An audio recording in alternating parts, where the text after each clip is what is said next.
Girlfriend beat an armed intruder with an unloaded shotgun at 2 a.m., and she called a lawyer before the cops even arrived.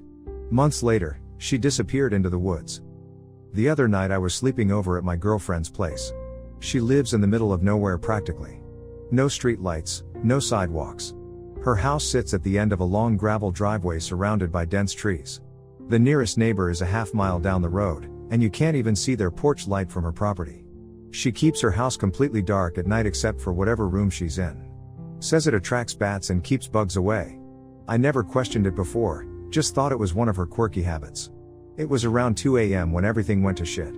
I woke up to her shaking me hard, telling me to call 911 right fucking now. My brain wasn't braining yet, but her voice had this edge I'd never heard before. While I fumbled for my phone, she was already moving.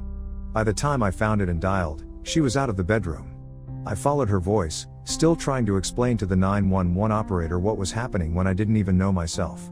Long story short, some guy had smashed through a window into the garage and was going through my car.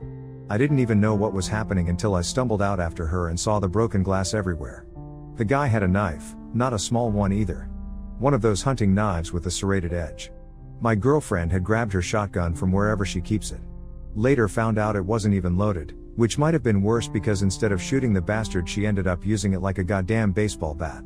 This guy wasn't right in the head. Maybe drugs, maybe something else. There were bloody handprints on my car already when we got to the garage. When my girlfriend pointed the shotgun at him and told him to get out, he didn't run. He charged us. I still can't piece together exactly what happened next. It was dark, and everything moved too fast. My girlfriend somehow tripped him, or maybe he tripped himself, I don't know. Then she started using the stock of the shotgun on his ribcage. Not just hitting him, but methodically pressing down, like she was trying to collapse his lungs. There was this horrible cracking sound. The guy was screaming. Blood everywhere. She didn't stop. I had to physically pull her off him. I grabbed her shoulders and yanked her backward. She didn't resist, just let me pull her away. Then she sat down on the floor, cross-legged, completely calm. Blood all over her.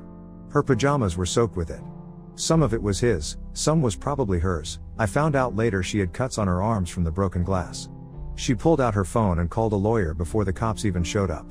Had the number saved in her contacts. Not 911. A lawyer. You have to understand something about my girlfriend. She's the person who stops her car to move turtles off the road. She catches spiders in cups and releases them outside instead of killing them. She's a practicing Buddhist.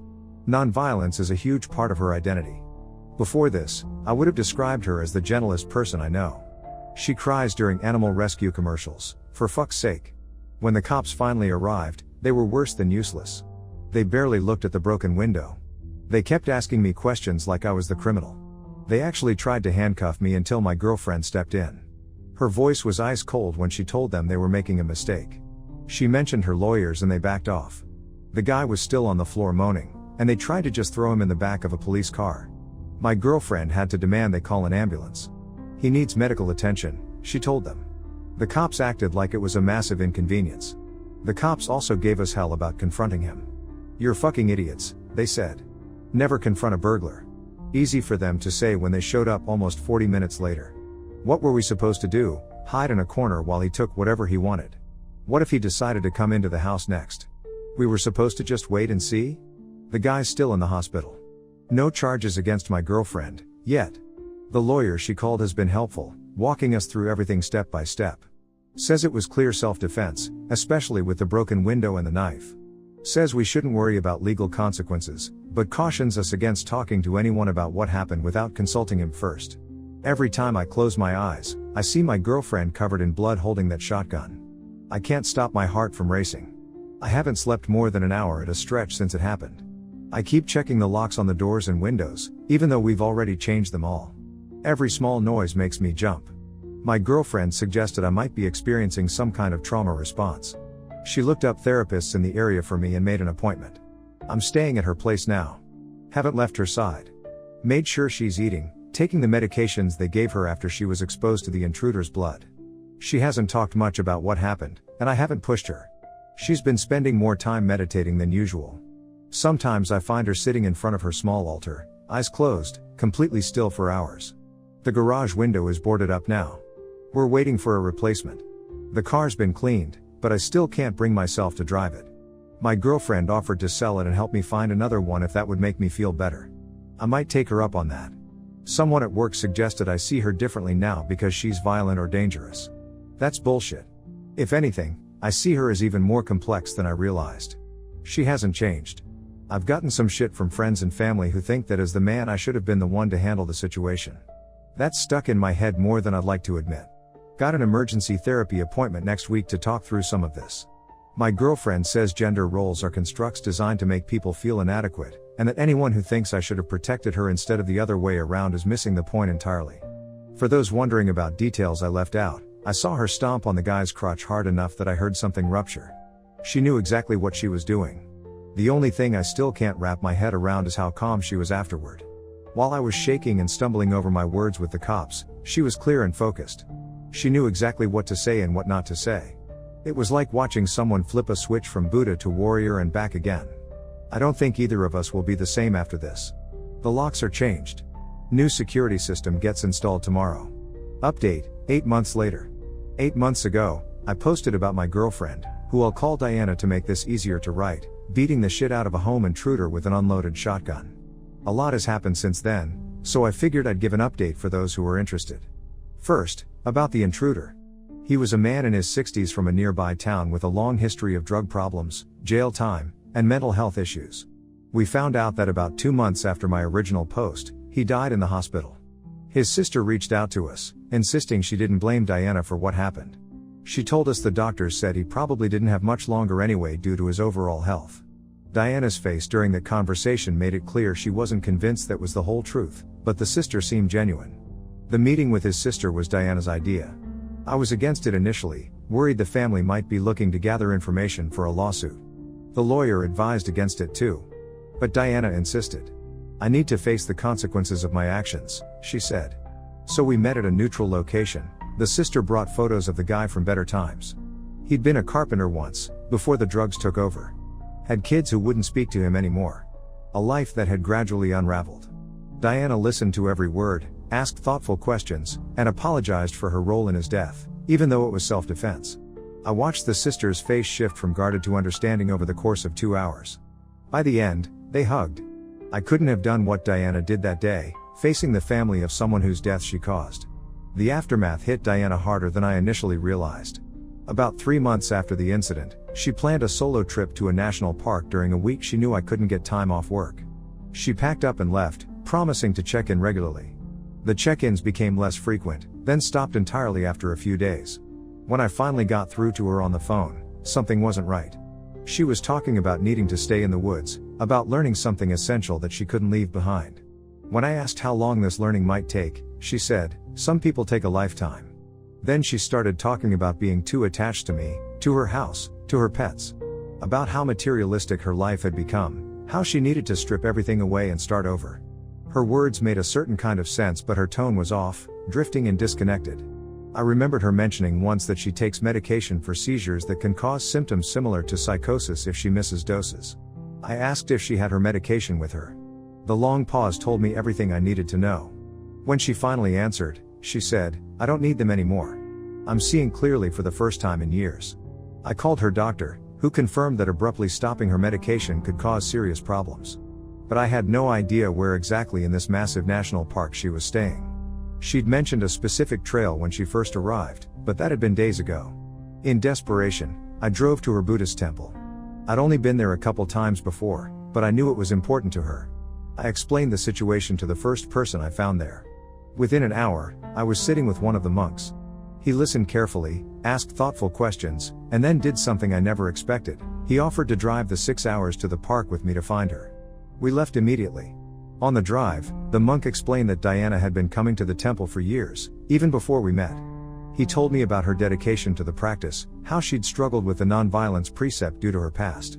He didn't elaborate on what her past meant, and I didn't press. It wasn't the time to dig into that particular mystery. We spent 2 days searching before we found her campsite. She was physically okay but clearly not thinking straight. Her tent was set up at the base of a cliff. She'd lost weight, her clothes were filthy, and she'd been writing in a journal that was filled with circles and symbols rather than words. She recognized us but seemed confused about why we were there. The monk spoke with her privately for over an hour.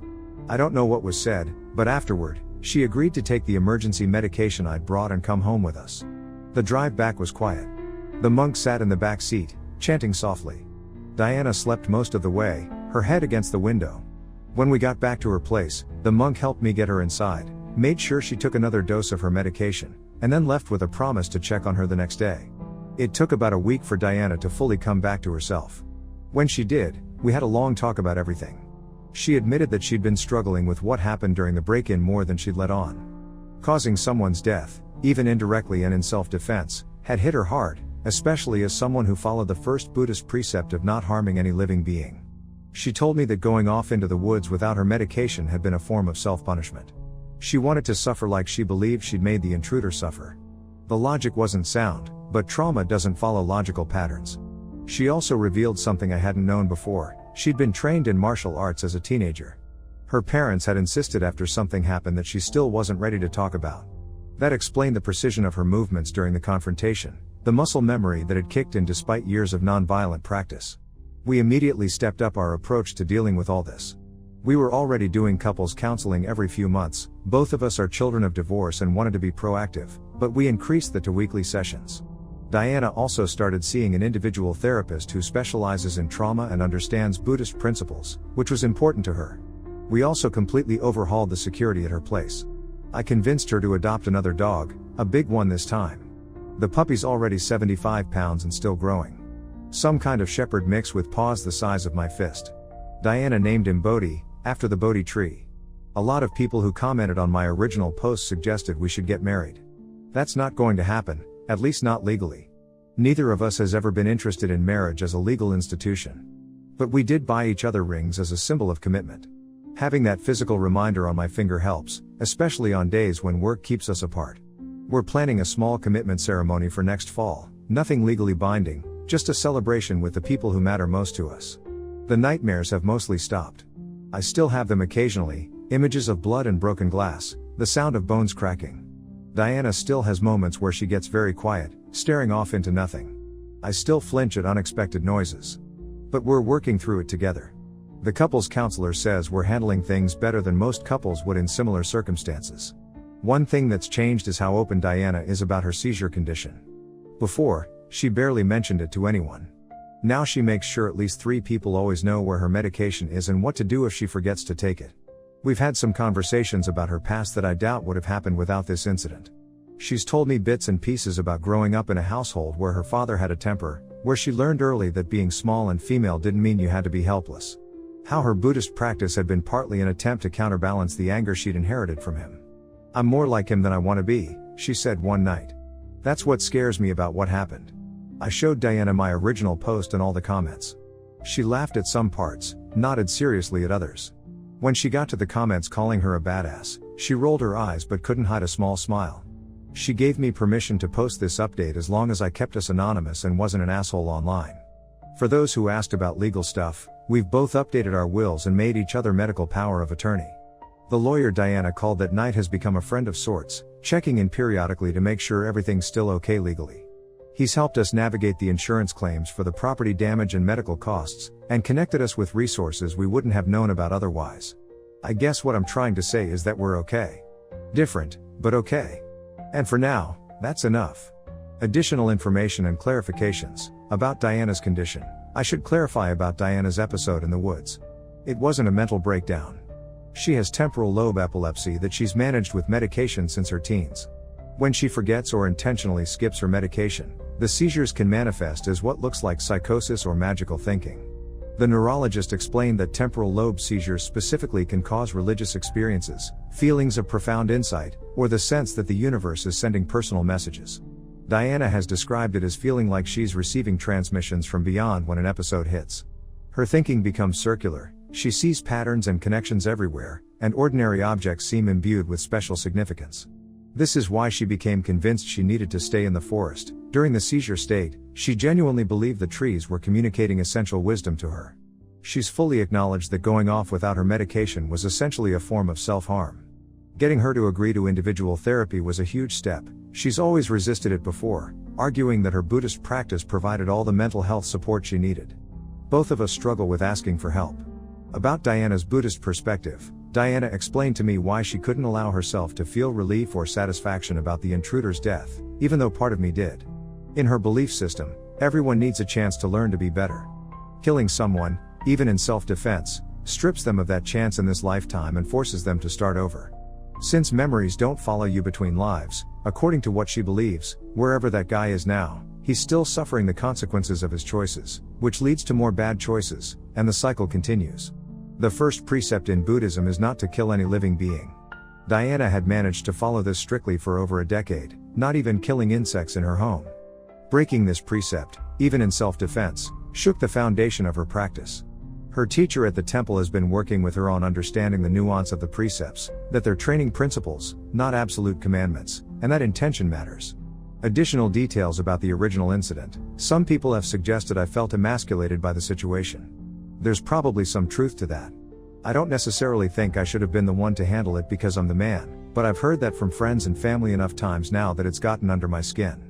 That's part of what I'm discussing in therapy. My father was particularly blunt about it. You let your girlfriend fight your battles? As if her being capable somehow diminishes me.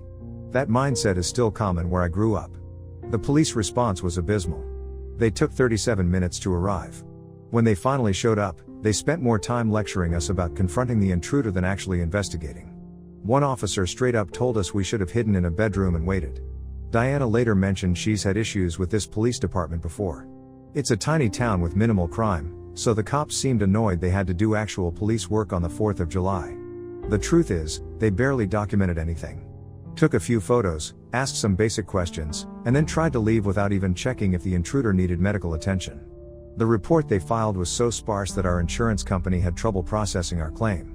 Diana's lawyer had to step in and demand a more thorough investigation.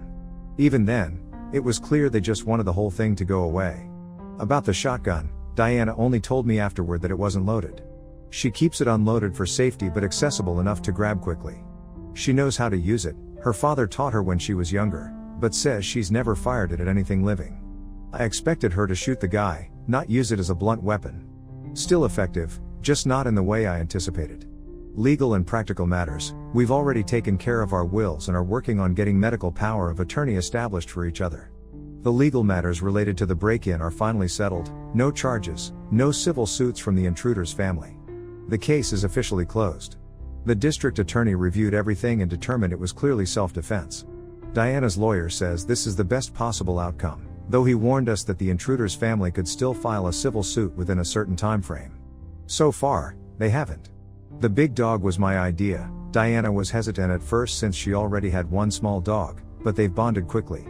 The puppy is already fiercely protective of Diana.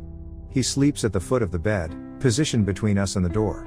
We've enrolled him in training classes to make sure his protective instincts are properly channeled, but it's reassuring to have him there. Diana says his presence has helped reduce her hypervigilance at night. We've also established connections with neighbors who live about half a mile down the road. We check in with each other if anything seems off. Rural communities have their own ways of looking out for each other. One neighbor is a retired sheriff's deputy who's been especially helpful, advising us on security measures and offering to drive by if we're ever concerned about something. About the intruder, we learned more details from both his sister and the police report. He'd been in and out of treatment programs for decades. Started with alcohol in his teens, moved to harder drugs in his 20s. By the time he broke into Diana's place, he was in his 60s and had spent nearly half his life either incarcerated or institutionalized. The police report showed multiple prior arrests for breaking and entering, usually targeting isolated rural properties. That night, he'd already attempted to break into another house about 5 miles away but was scared off by their security system. The hospital found meth, fentanyl, and alcohol in his system. The doctors told his sister that the combination of drugs, his existing heart condition, and the injuries from the confrontation all contributed to his death 2 months later. Apparently, he never fully recovered from the punctured lung and other internal injuries. An infection set in eventually, and his system was too compromised to fight it off. His sister shared that he'd had periods of stability throughout his life, times when he'd get clean, find work, reconnect with family. But they never lasted. She described it as watching someone slowly disappear over decades, coming back briefly only to vanish again. Diana found some peace in learning about his life. He wasn't just the man who broke into our home, she told me afterward. He was someone's brother, someone's father. He mattered to people.